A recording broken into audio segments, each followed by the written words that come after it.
Hi, this is Kanmani. Fertility எல்லாருமே பேச யோசிக்கிற பயப்படுற ஒரு டாப்பிக்கில், ஐயோ அவங்க என்ன கேட்பாங்களோ, இவங்க என்ன பேசுவாங்களோன்னு நம்ம யோசிச்சுக்கிட்டே இருக்கோம். பட் நம்ம லைஃப்பில் ஏற்படுற ஒரு சின்ன சின்ன சேஞ்சஸ்னால நாளைக்கு அந்த பெரிய விஷயம் நமக்கு கிடைக்கலாம். நான் கூட நிறைய பேர் மாதிரி எனக்கும் கல்யாணம் ஆகி 5 வருஷம் ஆயிடுச்சு. பட் இன்னும் ஒரு பேபி கிடையாது.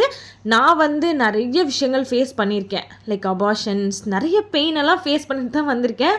பட் திடீர்னு ஒரு நாள் நான் வெயிட் செக் பண்ணும்போது தான் எனக்கு தோணுச்சு, ஓகே நம்ம லைஃப்பில் சில சேஞ்சஸ் பண்ணும்போது நமக்கு அந்த நல்ல விஷயம் கிடைக்கலாமே, ஏன் நம்ம இன்னும் இதை ட்ரையே பண்ணாமல் இருக்கோம், நமக்கு டைம் போயிட்டே இருக்கேன்னு டக்குன்னு யோசித்த ஒரு விஷயந்தான்.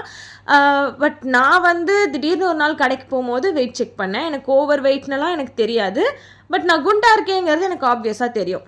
சரி, ஓகே, இந்த சேஞ்ச் நம்ம பண்ணுறது மூலயமா நம்ம லைஃப்பில் என்ன மாறுதுங்கிறத செக் பண்ணுவோங்கிறதுக்கான ஒரு சின்ன முயற்சி தான் இது.